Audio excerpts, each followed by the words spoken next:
Olá, meu nome é Cristiano Colombo e nós estamos então na aula de hoje iniciando esse curso tão importante para essa nova fase do concurso que vocês estão se dedicando, né? Primeiramente, não há como deixar de parabenizá-los, né?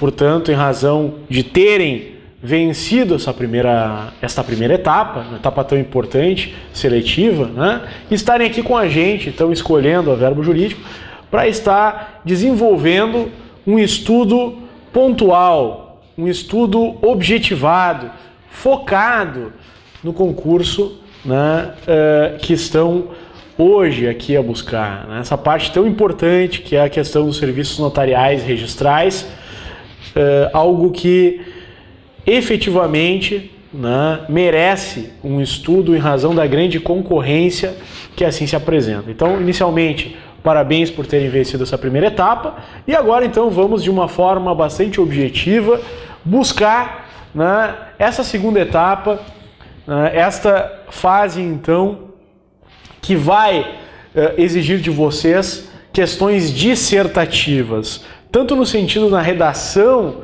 de alguns instrumentos, como também, evidentemente, na resposta aos problemas, né, ali trazidos, né?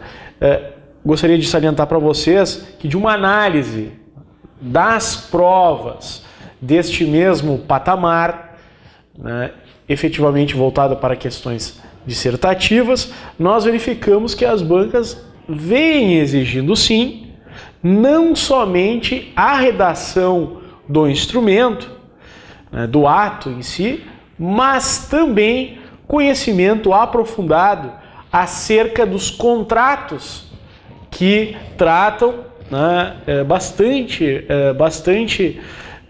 perguntas assim acerca de contratos, como é que os contratos são colocados, e muitas vezes perguntas de cunho eminentemente teórico. Então, senhores, não nos basta aqui, é isso que vamos fazer no nosso curso, nas nossas aulas, não nos basta aqui memorizarmos os atos, né? Ou seja, como realizar determinado instrumento, como realizar, né, determinada ata, mas, em verdade, estudarmos também a questão do conteúdo para podermos responder as questões, a problematização prática que se apresenta, né? Vejam que estou aqui com algumas provas, eu vejo que muitas das provas trazem problemas, situações problemas, e cabe ao candidato não muitas vezes tão somente redigir o instrumento, mas responder dentro da boa técnica e, melhor dizendo, dentro do que a doutrina e a jurisprudência trazem acerca dos contratos, né, sobre, enfim, o que se perguntou. Então não nos basta aqui sermos memorizadores de atos, mas também compreendermos a questão do conteúdo. E evidentemente que estudando o conteúdo vai ficar muito mais fácil para identificar a modalidade, a espécie, como fazer determinado ato. Então na aula de hoje nós vamos falar bastante sobre essa questão, o estudo, o conteúdo, vamos nos aprofundar no conteúdo, mas também, evidentemente, vamos analisar aqui alguns instrumentos, alguns atos, então, com vocês, e vamos ponderar assim elementos que são principais. Para dar início aqui no nosso curso, escolhemos exatamente um dos contratos mais importantes e quiçá mais corriqueiros, né, nas mãos daqueles que se dedicam então a esta área do direito, que é o contrato de mandato. Vejam que aqui começa, né, a construção do conhecimento, a revisão do conhecimento. O contrato, senhores, é de mandato, né? E o instrumento é a procuração. Então essa é a primeira dica que fica, né, que não se pode confundir, que no ordenamento jurídico brasileiro, o contrato tipificado no Código Civil é, na verdade, o mandato. A procuração no Brasil é o instrumento de mandato. Bastante importante. Claro, sempre é bom salientar aquela clássica diferença entre mandato, que é, na verdade, como vamos estudar na aula de hoje, outorgar poderes para que outro pratique, né? Mas também temos o mandado, que muitas vezes vai chegar nos serviços notariais registrais, que na verdade trata diretamente com uma ordem, né? Mandado é uma ordem emanada então do Poder Judiciário para que seja cumprida. Aqui nós estamos falando do mandato. Mandato, né, é o contrato típico que tem como instrumento a procuração. Eu trago para vocês aqui no nosso material didático, né, uma pequena origem histórica, apenas para que a gente possa conceituar, mas a ideia do contrato de mandato ela é bastante antiga. Já se tem nas próprias institutas de Gaio anotações sobre o contrato de mandato, mas aqui fica algo bastante importante. Todo mundo, quando vincula o contrato de mandato, né, pensa que o contrato de mandato ele é oneroso. Cuidado, né? Por regra, o contrato de mandato ele é gratuito, senhores. Um contrato de mandato, por regra, é gratuito. O que significa isso? Ele não tem um conteúdo econômico a ser pago ao mandatário, por regra. Agora, evidentemente, quando ele estiver vinculado a alguma atividade profissional, o Código Civil vai determinar que ele é um contrato oneroso. Quando nós podemos reconhecer em uma forma contratual tanto a gratuidade como a onerosidade, nós chamamos, senhores, de contrato bifronte. O que é um contrato bifronte? É aquele que pode tanto se manifestar sob a forma de oneroso como de gratuito. No caso aqui que estamos tratando, a regra geral vai dizer que o contrato de mandato ele é gratuito. Contudo, quando vinculado a uma situação profissional, né, como por exemplo um advogado, um contador, um corretor, aí sim, né, a lei vai dizer que nós vamos presumir que ele seja oneroso, né? Então eu sempre dou um exemplo assim bastante do dia a dia, né, que nós temos aí, que é a questão da representação de um vizinho em uma assembleia condominial. Quantas vezes nós não somos abordados por alguns vizinhos que gostam de ir nas reuniões de condomínio e explicar e tal, e buscam lá uma procuração nossa para falar, né, em nosso nome, né? Nós então, como mandante, nós outorgamos a procuração para que eles, como mandatário, possam então estar nos representando e votar. Então, nesse caso, senhores, como na verdade aqui estamos falando de uma relação de vizinhança, ou seja, um vizinho está buscando aqui uma procuração para poder falar em meu nome, não há uma atividade profissional envolvida. Então, senhores, não poderá este vizinho, por exemplo, no dia seguinte, se apresentar com a ata da Assembleia Condominial exigindo honorários em razão disso. Por quê? Porque, na verdade, o contrato de mandato, como estamos aqui a falar, por regra, é gratuito. Será oneroso quando envolver uma atividade profissional. Então fica essa ideia aqui que vem desde o direito romano. O próprio nome mandato vem de manus dare, né, como eu trago para vocês no nosso material didático, né? Ou seja, dar o poder, manus significa poder, né, no direito romano, e dar, né? Então, dar o poder a alguém, isto é que se configura então este instituto, né, do contrato de mandato. Evidentemente que o contrato de mandato ele tem uma forte carga de confiabilidade, de confiança, de fides. Ele é sim, com certeza, quando tratamos disso, um contrato fiduciário, porque ele leva em conta a fé das partes envolvidas, ou seja, você outorga a procuração ao mandatário a quem você tem confiança. Dificilmente você vai outorgar a uma pessoa que você desconfia ou entenda que ela, por exemplo, né, lide com ilicitude, ou esteja de má fé, enfim. Então há um conteúdo fiduciário nesse contrato de mandato. Trouxe para vocês aqui também um ponto que não vou me deter muito, mas que é importante no sentido do direito comparado, né? Nós temos vários códigos que tratam acerca do contrato de mandato, e a curiosidade é que no Brasil, evidentemente, quando nós falamos de mandato, nós estamos falando do contrato, e quando falamos de procuração, estamos falando do instrumento. Isso é bastante importante. Aliás, o nosso código, no artigo 653 vai conceituar o contrato de mandato. E ele diz, né? Opera-se o mandato quando alguém receber de outrem, poderes para em seu nome praticar atos ou administrar interesses.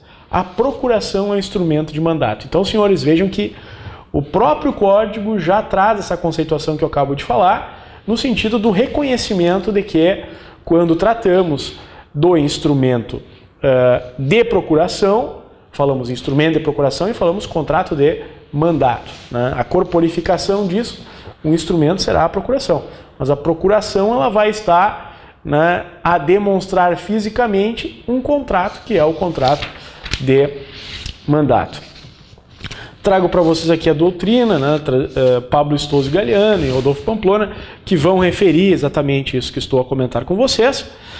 E, evidentemente, mas trago a vocês também um conceito de Orlando Gomes, né, que vai tratar do contrato de mandato como uma relação contratual, em que alguém se obriga, que uma das partes se obriga a praticar por conta da outra um ou mais atos jurídicos, enfim, a finalidade e, claro, o poder de representação. Aliás, essa é a característica, né, senhores? Não é, senhores, que na verdade é a representação. Quando a gente fala do contrato de mandato, nada mais estamos falando do que a representação. Mas que espécie de representação, senhores? A representação convencional. Por quê? A representação de alguém, ela pode se dar de duas maneiras, né? A representação ela pode ser convencional ou a representação pode ser legal. Quando é que ela é convencional? Quando, enfim, ela se opera através de um contrato. No caso do contrato de mandato, corporificado pelo instrumento de procuração. Mas também nós temos representação legal, por exemplo, os pais em relação aos seus filhos. Os pais em relação aos seus filhos também representam estes infantes, né, essas crianças, mas no caso a representação não é convencional.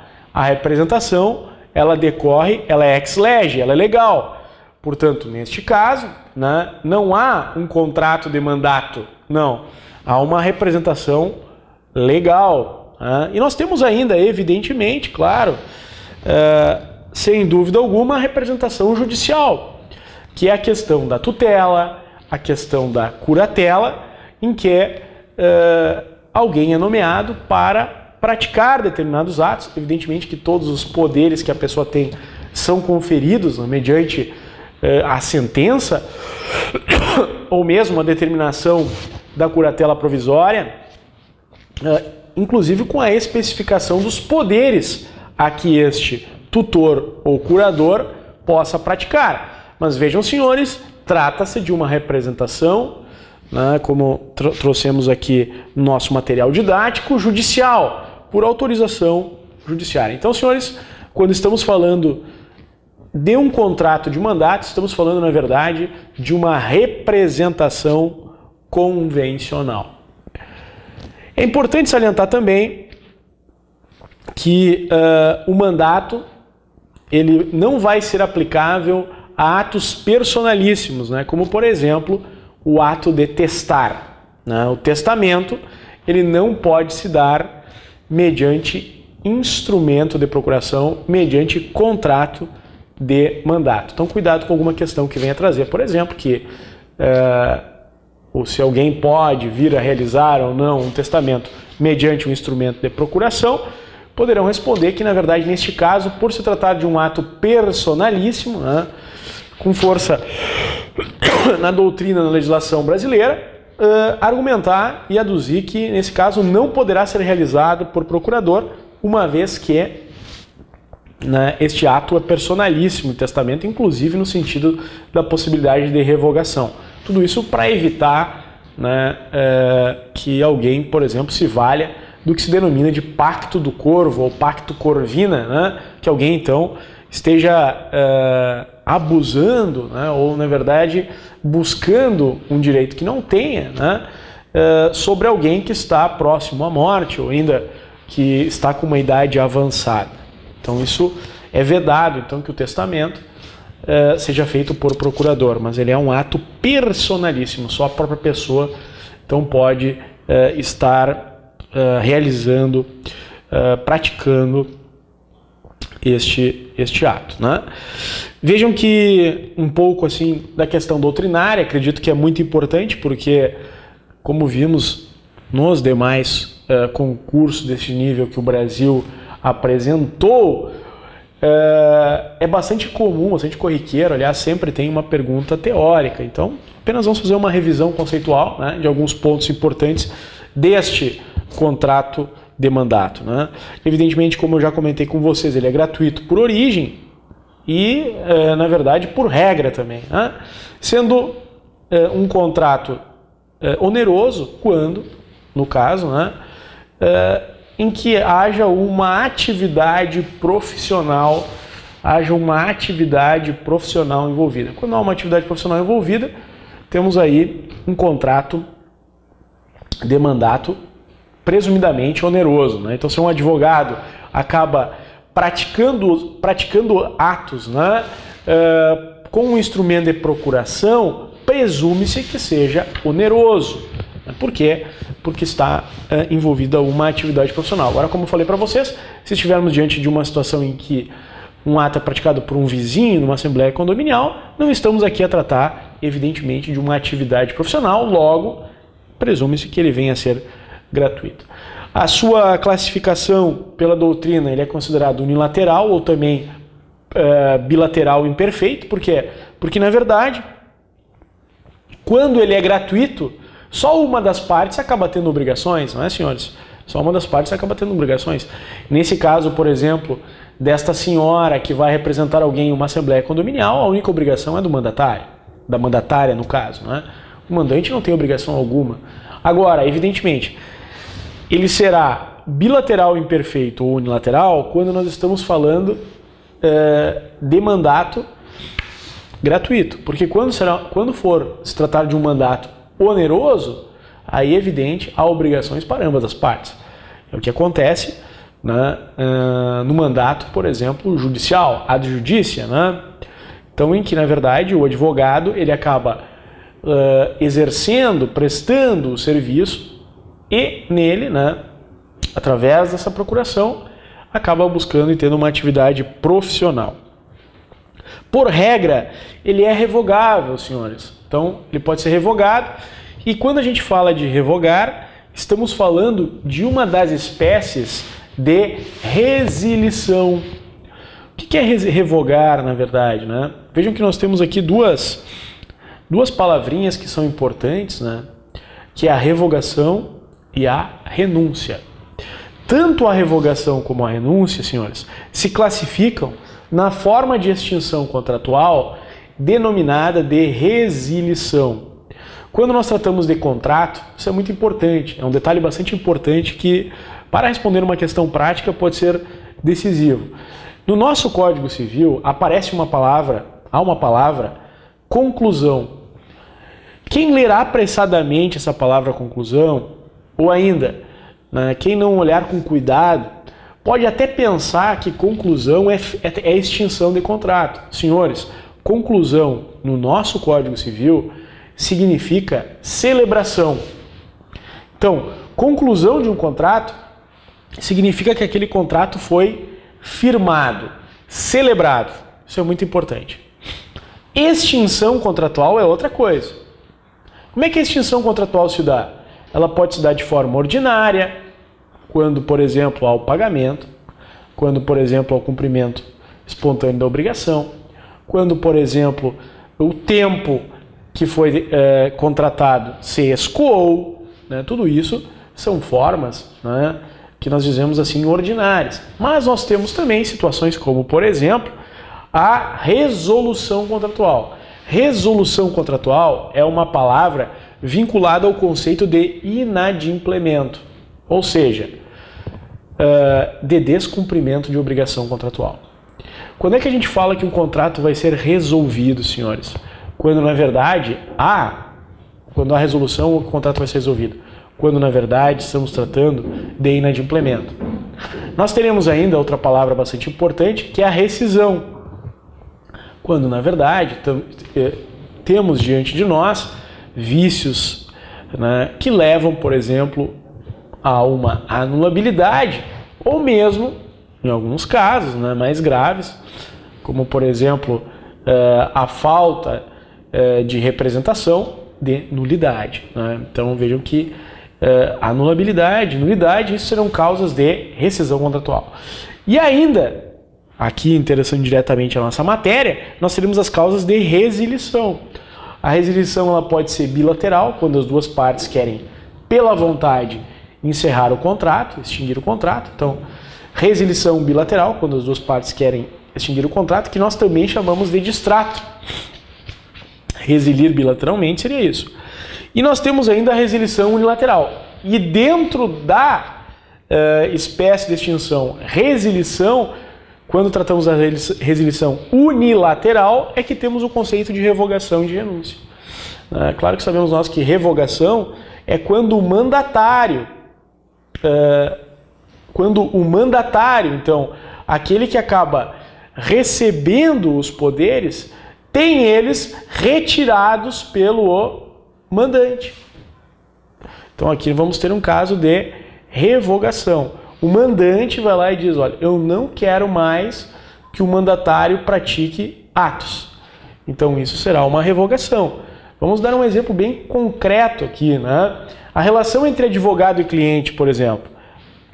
O advogado, ele pode ter a sua procuração revogada pelo seu cliente. O cliente é o mandante, aquele que outorga os poderes, né? Também conhecido como outorgante. E o mandatário outorgado, ele tem os seus poderes revogados pelo cliente. O cliente revoga os poderes do advogado. Por outro lado, também, nós podemos ter a hipótese da renúncia, que é quando o mandatário, ou seja, aquele que recebeu os poderes, não mais quer representar os interesses do mandante. Então pode acontecer, por exemplo, que o advogado ele não queira mais representar determinado cliente, seja judicialmente, seja fora do juízo, né? De qualquer sorte, nesse caso, nós vamos estar diante de uma renúncia. Por quê? Porque o mandatário não quer mais realizar atos, não deseja mais realizar. Aliás, isso é uma regra, né? É um direito potestativo, ou seja, na verdade, não querer mais representar alguém em juízo, ou representar alguém em um negócio, ou mesmo não querer mais que alguém represente em juízo, na verdade é uma manifestação de vontade, é um direito potestativo, que evidentemente não tem como ser, por regra, né, impedido. Então o advogado, eu não quero mais trabalhar nesse processo. Ele pode, pela sua vontade, revogar. O cliente, eu não quero mais que aquele advogado me represente. Pode, por sua vontade, revogar. Bom, que é revogável mas claro, né, todo ato que envolva uma interrupção de uma prestação de serviço, uma interrupção de um contrato, podem gerar, evidentemente, se for o caso, algum dever de indenizar. Isso não é a regra, né? A regra é que o término da relação contratual, nesse caso pela vontade, pela resilição, não gere dever de indenizar. Mas se for por prazo determinado, quem sabe este contrato e haja uma resilição, uma manifestação de vontade, pode gerar dever de indenizar, como nós estamos vendo. Mas não é a regra, né? Não é a regra. Evidentemente que o advogado, por exemplo, após a revogação e a ciência, né? Melhor dizendo, após a renúncia, o advogado ele vai lá e renuncia, né? Então, após ter o advogado renunciado o mandato, ele ainda permanece a teor do que preceitua o estatuto do advogado, ele ainda permanece respondendo por atos processuais, né, durante o prazo de mais 10 dias. Então vejam aqui, é um caso, né, de responsabilidade pós-contratual, né? Então ele fica ainda para que não haja prejuízo à parte. Mas, senhores, dando continuidade, então, a regra é a possibilidade de revogar o contrato de mandato. Nós vamos ver alguns casos aqui em que é irrevogável a procuração. como o caso da revogabilidade da procuração em causa própria, que nós vamos estudar oportunamente. Então também ele é considerado um contrato preparatório, claro, porque normalmente o contrato de mandato ele vai sim ser a antessala de um outro negócio, né? Então a pessoa vai fazer uma compra e venda e aí estabelece um procurador. A pessoa vai querer que alguém administre seus bens, aí vai estabelecer um procurador, aí firmar, né, um contrato de mandato. Bem, alguns aspectos que são bastante relevantes que eu gostaria de tratar aqui com os senhores, né, nessa nossa primeira aula aqui relativamente à segunda fase. Quem é que pode e quem é que tem capacidade para constituir um mandatário? Vejam, esse detalhe é muito importante, né, porque lançando uma pergunta para vocês, poderá um menor com 17 anos, alguém com 16 anos, firmar uma procuração por instrumento particular? Essa é uma pergunta que eu lanço para vocês, que pode ser uma pergunta, evidentemente, da nossa prova. Então, senhores, quando nós vamos estudar, então nos dedicamos a estudar a capacidade para constituir mandatário, nós temos que estar atentos ao artigo 654. E lá no artigo 654 vai dizer que todas as pessoas capazes são aptas para dar procuração mediante instrumento particular, que valerá desde que tenha a assinatura do outorgante. Então vejam que aqui nós já vamos chegar a uma conclusão que absolutamente incapazes e relativamente incapazes, por regra, não poderão outorgar instrumento de procuração sob forma particular. Lembrando, né, evidentemente que o instrumento particular é aquele confeccionado pelas próprias partes, enquanto que o instrumento público é aquele confeccionado, né, mediante escritura pública, né, por aquele que presta serviços, né, evidentemente, notariais, né, como estamos aqui a tratar com vocês. Vejam, diz o artigo 654, todas as pessoas capazes são aptas para dar procuração mediante instrumento particular. Então, a contrário senso, pessoas relativamente ou absolutamente incapazes não poderão outorgar procuração, dar procuração mediante instrumento particular. Portanto, os absolutamente incapazes e relativamente incapazes deverão fazê-lo sempre sob a forma pública. Esse é o recado dado aqui pelo artigo 654. Um instrumento particular deve conter a indicação do lugar onde foi passado, a qualificação do outorgante, também conhecido como mandante, ou do outorgado, que é o mandatário, a data e o objetivo da outorga, com a designação e a extensão dos poderes conferidos. Daqui a pouco a gente vai estudar um pouco sobre essa questão da designação e da extensão dos poderes. Parágrafo 2º. O terceiro com quem o mandatário tratar poderá exigir que a procuração traga firma reconhecida. Então isso é muito importante, né? Esse reconhecimento de firma vai, na verdade, precisa reconhecer firma? Ora, sempre vai haver necessidade de reconhecer firma quando o terceiro, aquele que vai, enfim, praticar o ato com este mandatário, que representa o mandante, venha a exigir que seja por firma reconhecida. Aliás, é bom reprisar aqui, eu trago para vocês um artigo, que é o artigo 221, que vai dizer: um instrumento particular, feito e assinado, ou somente assinado, por quem esteja na livre disposição e administração de seus bens, prova as obrigações convencionais de qualquer valor, mas os seus efeitos, bem como os da cessão, não se operam a respeito de terceiros antes de registrado no registro público. Então aqui nós podemos também, né, estamos falando aqui da questão do princípio da registrabilidade dos instrumentos, no sentido de que o seu registro dará força, né, erga omnes perante terceiro. Aqui eu trago para vocês exatamente tudo que eu acabei de comentar, que a procuração por instrumento particular somente pode ser outorgada por pessoa capaz, impõe-se a forma pública para os absolutamente e relativamente, enfim, né?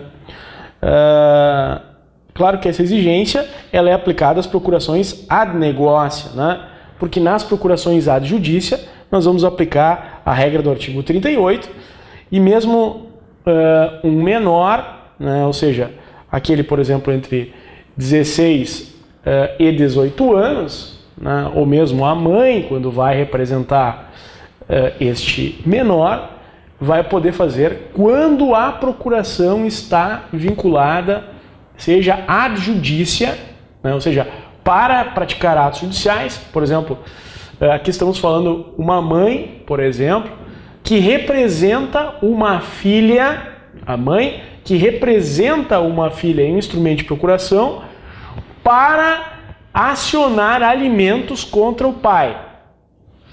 Nesse caso, como esta procuração ela vai ser utilizada em juízo, nós já temos aqui decisões, eu trago algumas decisões no nosso material mais adiante, que diz que ela é aceita, né? Ou seja, um instrumento particular, né? Um instrumento particular, aqui como exceção, poderá ser aceito quando esta procuração for ad judicia, ou seja, para atuar judicialmente, né, no interesse deste menor, né? Então, a dispensa desta formalidade. O analfabeto sempre vai ter que otorgar para o instrumento público, já que é inviável a sua assinatura, a rogo, como sabemos, né?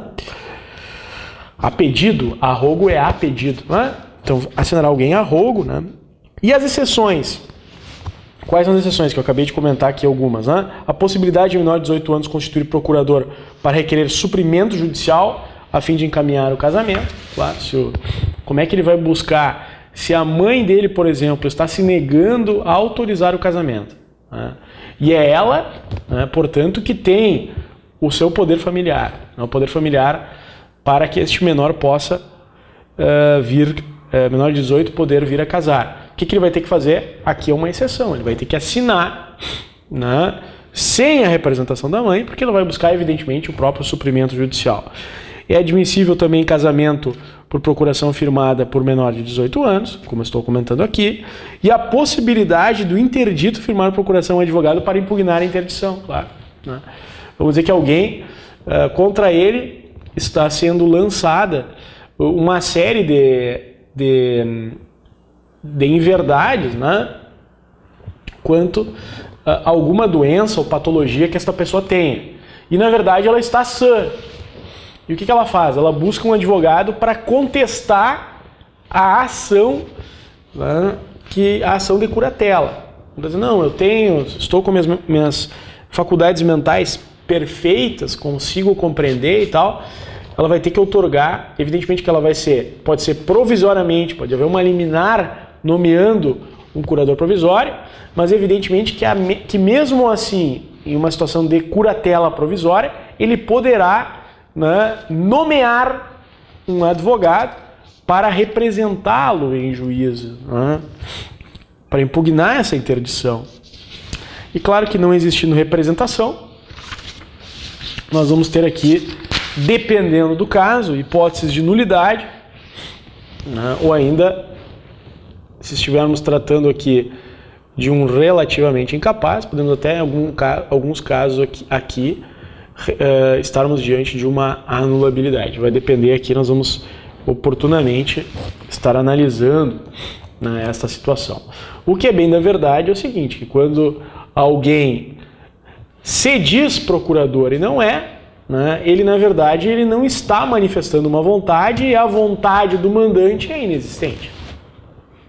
Se a vontade é inexistente, né, vejam, não existe negócio jurídico, né, ou seja, há uma nulidade plena, né. Agora, outra coisa são as hipóteses de anulabilidade. Nós vamos ver aqui durante o nosso estudo algumas hipóteses.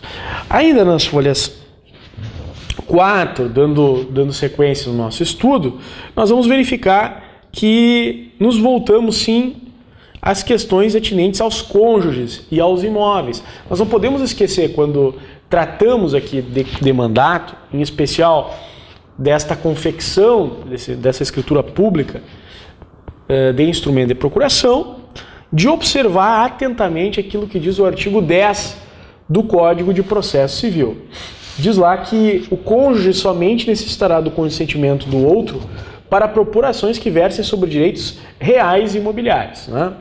Então vamos dizer assim que aqui podemos salientar, podemos referir a ação reivindicatória, que é aquela que tem fundamento, senhores, no artigo, podemos pegar lá no Código Civil, né? A reivindicatória ela vai ter fundamento no artigo 1245, salvo engano, 1245, né? Só um instantinho. Desculpe, 1228. O proprietário tem a faculdade de usar, gozar e dispor da coisa, e o direito de reavê-la, que está o fundamento da ação reivindicatória do poder de quem quer que injustamente a possua ou detenha. Então, nesse caso, a teor do artigo 1228, que é aquele que vai tratar, evidentemente, dessa reivindicatória, né? Lembrando a vocês que o artigo 1245 é aquele que vai falar sobre como se deve fazer a transferência. Também ligado aqui a esta questão, né? Porque evidentemente que no direito brasileiro a gente sabe que a transferência de bens móveis se dá pela tradição, enquanto que a transferência de bens imóveis, senhores, sabemos que se dá pelo próprio registro no álbum imobiliário do ato translativo, né? Enfim, aquele ato que vai transmitir a propriedade, seja ela uma doação, seja ela uma compra e venda, enfim, mas é assim que funciona. Mas nos voltando exatamente ao que estávamos aqui a tratar, então o artigo 10, quando ele fala em ações que versem sobre direitos reais imobiliários, está tratando também da ação reivindicatória, que, como referi, está no artigo 1228, no seu caput, né? Quando fala em direito de reavê-la. Então, atentos, senhores, se a prova tratar sobre uma questão em que envolva a cônjuge, como já ocorreu, né? Já ocorreu algumas questões que perguntavam, né? Tratavam de direitos imobiliários e queriam saber se quem é que deveria assinar, como deveria assinar, então está aí. Ambos os cônjuges serão necessariamente citados para as ações, né? Que versem sobre direito imobiliário, né? E é interessante, o artigo 10, parágrafo 2º vai dizer: nas ações possessórias, a participação do cônjuge, do autor ou réu somente é indispensável nos casos de compóssio de ato por ambos praticados. Aqui, senhores, é muito importante a gente fazer uma pequena distinção entre ações que tenham fundamento o título dominial, ou seja, a propriedade. Essas ações são denominadas de ações petitórias, ou seja, que envolvem a questão da propriedade, e como exemplo aqui nós temos a ação reivindicatória, né, por sua natureza, que tem como base a propriedade, ou mesmo a própria ação de imissão na posse. Interessante, né, senhores? A ação de imissão na posse, ela não é uma ação possessória, ela é uma ação petitória, pois tem como fundamento a propriedade. Mas aqui, senhores, esse artigo 10 do Código de Processo Civil, em seu parágrafo 2º, se refere tão somente às ações possessórias. E quais são as possessórias? Bom, se na prova perguntarem, então, tem que fazer uma procuração lá, tem que realizar uma procuração que tem a ver diretamente com uma ação possessória. Qual ação possessória nós podemos falar aqui? Podemos falar da ação de reintegração na posse, a ação de interdito proibitório e a ação de manutenção da posse. Essas três ações possessórias, elas sim, com certeza, elas podem então, neste caso, se aplicar esse artigo 10, parágrafo 2º, quando diz: nas ações possessórias, a participação do cônjuge, do autor ou do réu somente é indispensável nos casos de composse ou de ato por ambos praticados. O que é composse, né? A composse é quando há mais de um possuidor. Isto quer dizer, senhores, que se estamos falando de composse, né, ambos devem figurar no polo passivo da relação jurídica processual. E também podemos dizer que se ambos os cônjuges são possuidores, portanto compossuidores, ambos aí sim devem outorgar a procuração ao advogado para que busque realizar, né, a ação, então buscar assim, a manutenção, que é manter-se na posse, a reintegração, que é voltar a esta posse, ou mesmo, como estamos aqui a comentar, né, o interdito proibitório, que é o caso, então, né, de determinar esse afastamento das pessoas. Então, vejam, temos aqui no artigo 10, caput, uma regra própria para ações petitórias e uma regra específica no artigo 10, parágrafo 2º, para ações, como estão comentando aqui, possessórias. Outro tema muito importante aqui é o denominado subestabelecimento. Vejam, senhores, que estudamos até então agora a questão do que é o contrato de mandato, suas características, enfim.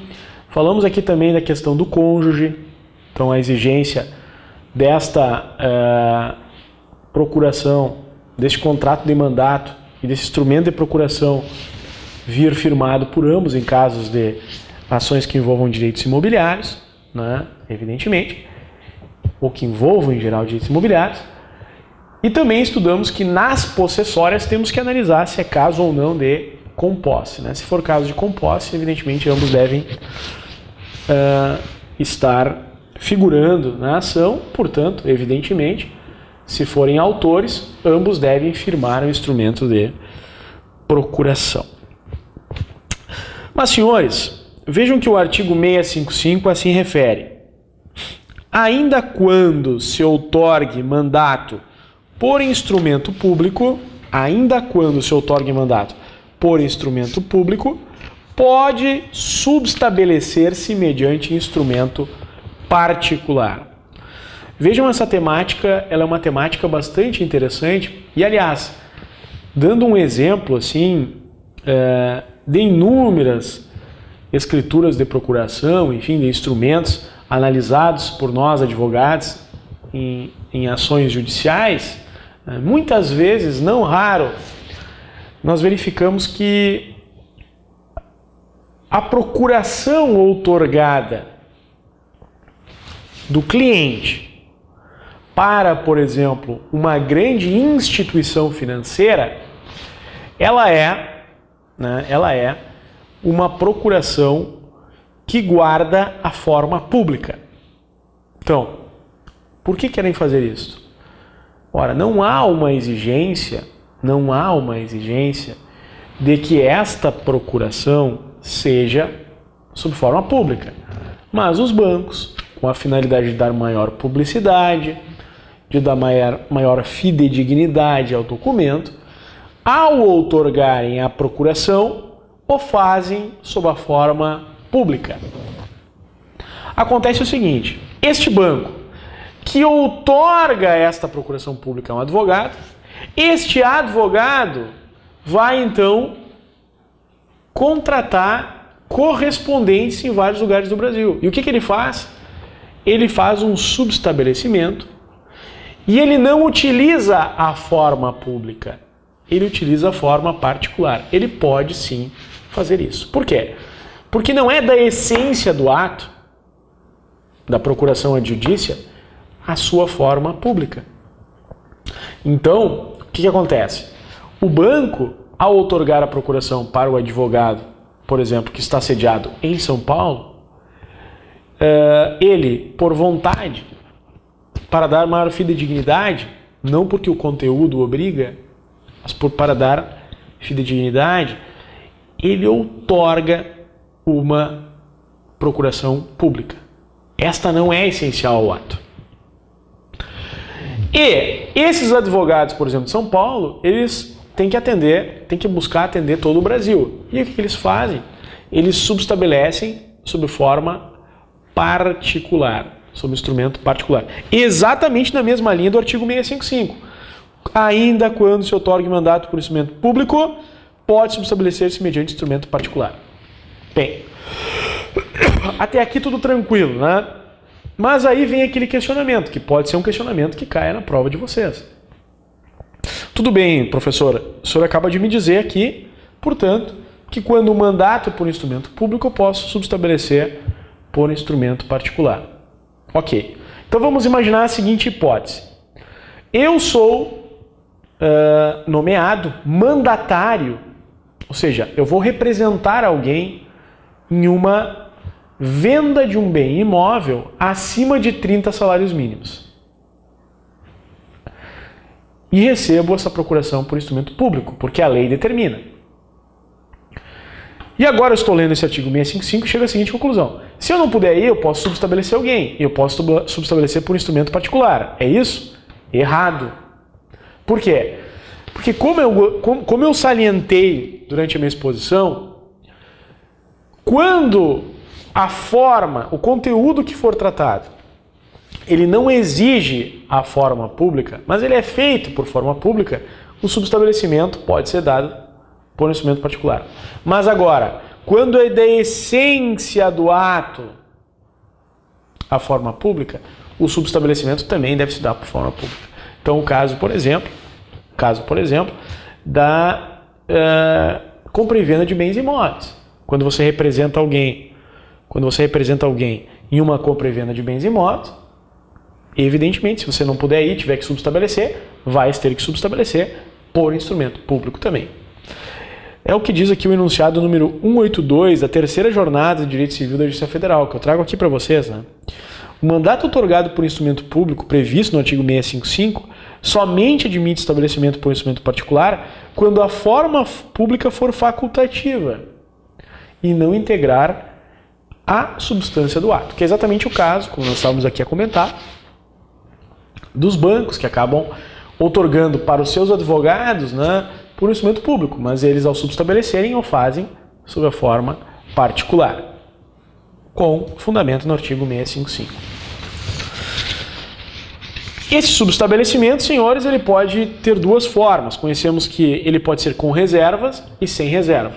Com reserva implica na continuidade do mandatário na prática dos atos. Todavia, ele subestabelece com reserva para determinados atos, enfim, mas ele se mantém na qualidade de procurador. Agora, quando ele subestabelece sem reservas, ele, na verdade, ele transfere os poderes que foram a ele outorgados. Ainda dentro, então estudamos aí procurei analisar com vagar a questão do subestabelecimento. Então fica esse recado, no sentido que o subestabelecimento, se a escritura é pública, pode se subestabelecer por instrumento particular, desde que não seja da essência do ato o que a lei determine, que todo esse ato deve ser feito por forma particular, por forma pública, como é o caso da compra e venda de bens imóveis. Na compra e venda de bens imóveis, a obrigatoriedade de forma pública. Logo, o subestabelecimento também deverá ser público. Por exemplo, em bens acima de 30 salários mínimos. Bens imóveis acima de 30 salários mínimos nacionais. Agora eu vou lançar uma pergunta para vocês. Se nós estivermos tratando de um box de estacionamento que valha R$2.000 ou R$3.000. Hoje os boxes de estacionamento não são baratos, né? Mas vamos imaginar hipoteticamente que estejamos falando aí de um box de estacionamento que vale um pouco mais de R$5.000, 3, 4, 5 mil reais. Bom, com certeza, tendo em vista o salário mínimo nacional, né, e multiplicando, né, por 30, nós vamos verificar que este valor está abaixo de 30 salários mínimos nacionais. Logo, qual é a leitura que devemos fazer? Que, na verdade, a compra e venda de um imóvel abaixo de 30 salários mínimos nacionais pode se dar por instrumento particular. E, portanto, se eu sou representante, se eu sou mandatário para fazer um negócio em que estou lidando com um bem imóvel abaixo de 30 salários mínimos nacionais, eu posso subestabelecer também por instrumento particular. Então, essa é só um exercício de raciocínio para a gente poder estar compreendendo bem essa temática, né?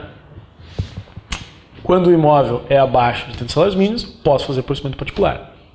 Não é da essência do ato. Está no artigo 108 do Código Civil Brasileiro. Mas, professor, por que todo mundo faz um instrumento público? Porque querem. porque é mais fácil. Vejam, quando redigido pelo tabelião, já vai obedecer todos os requisitos para seu registro. É bem mais fácil.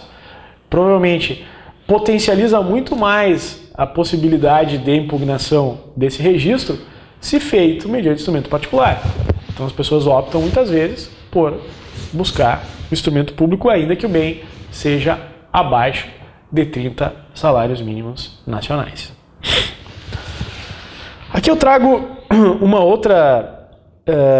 outra classificação que se refere exatamente ao mandato, dividindo ele em expresso ou tácito, verbal ou escrito. Né? É possível um mandato verbal? Vejam, uma pergunta bem interessante assim para uma prova, né? Ou em que hipótese a lei admite, né, o mandato verbal? Né? O que é o mandato verbal? É poder delegar então poderes oralmente para alguém, não sob a forma escrita. Né?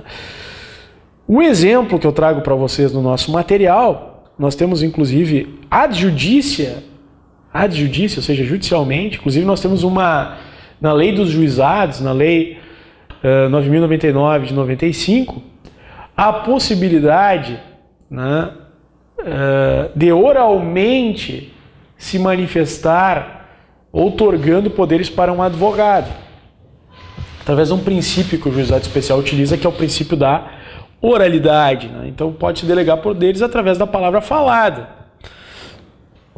Também mediante a palavra escrita. Né? Ele será público quando feito e assinado no livro de notas. Né? E, evidentemente, que não é possível provar através de um mandato verbal uma compra e venda de um bem imóvel, né, acima de 30 salários mínimos nacionais, em face da questão pública.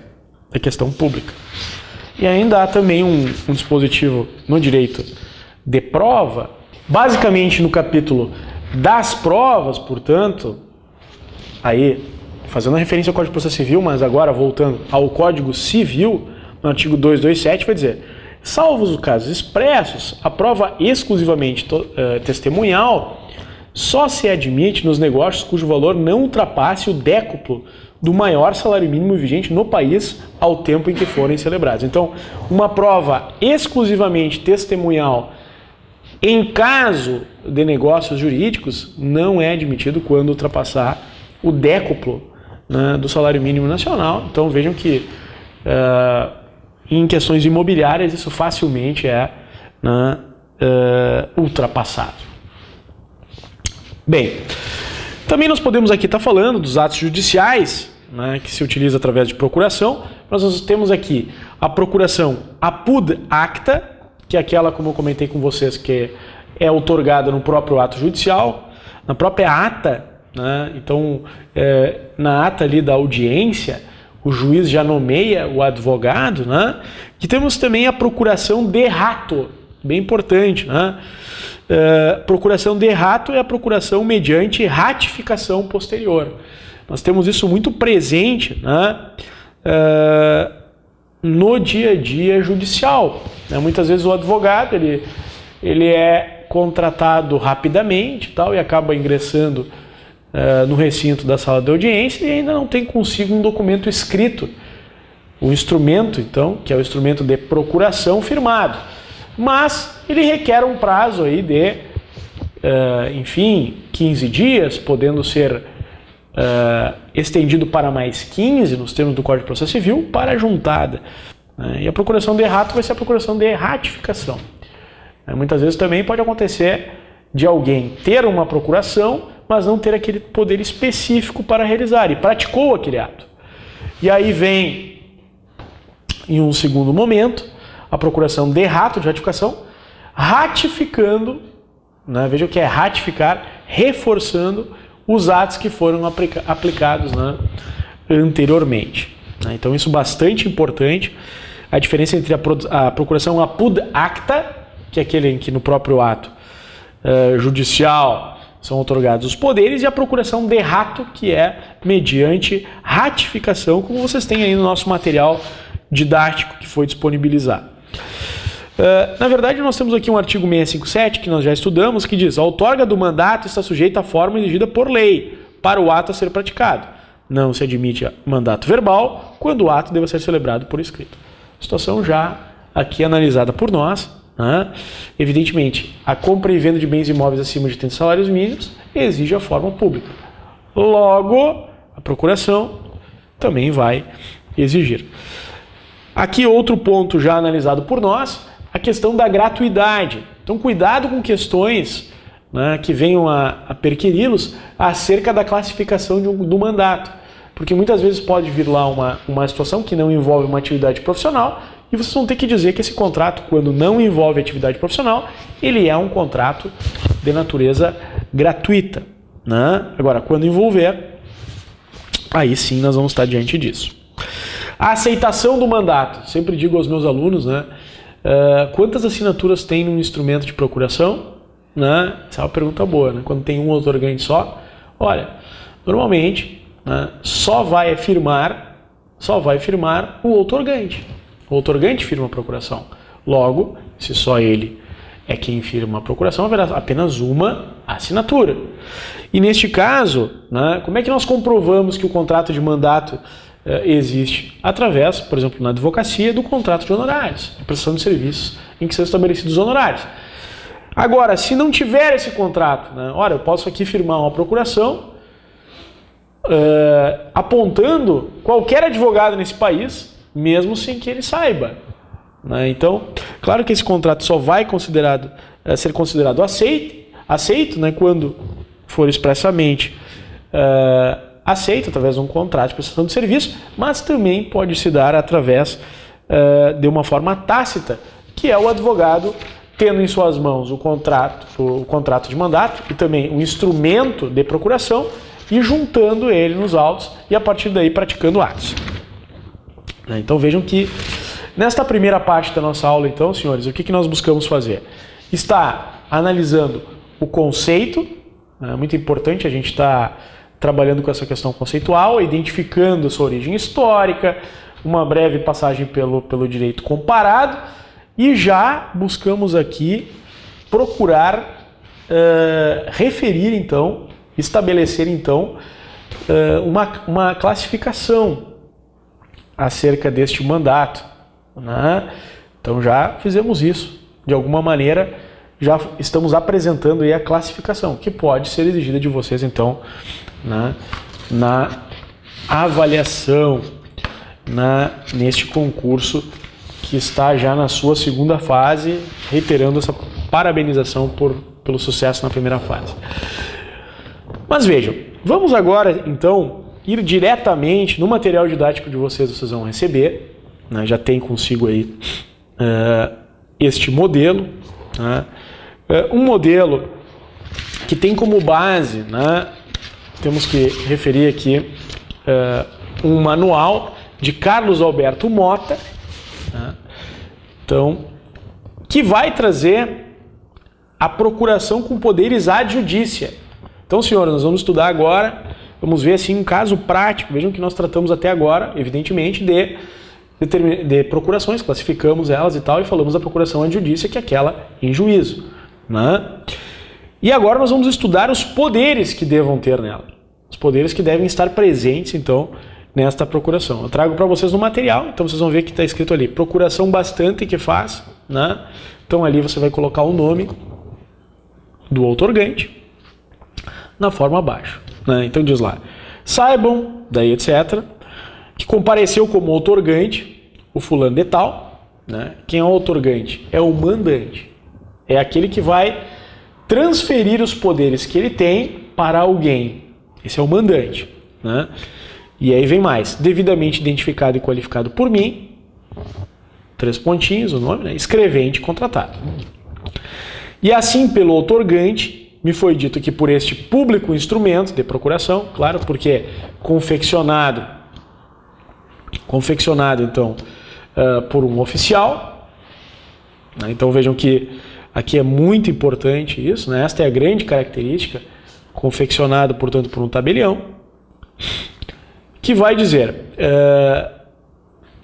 nomeia e constitui-se ao bastante procurador o advogado, né, fulano de tal, ou ciclano de tal, inscrito na OAB tal, sob o número tal, com escritório nessa cidade, número tal, a quem confere os poderes da cláusula ad judicia, em qualquer instância, juiz ou tribunal. Juiz, instância ou tribunal. Podendo, e aqui, senhores, algo bastante importante.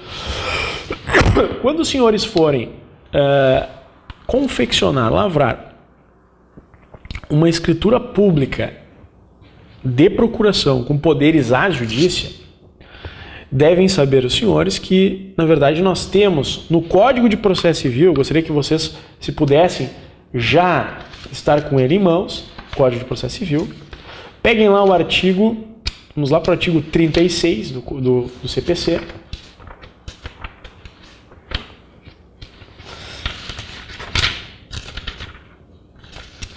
No artigo 36 do CPC, vai dizer o seguinte: a parte será representada em juízo por advogado, legalmente habilitado.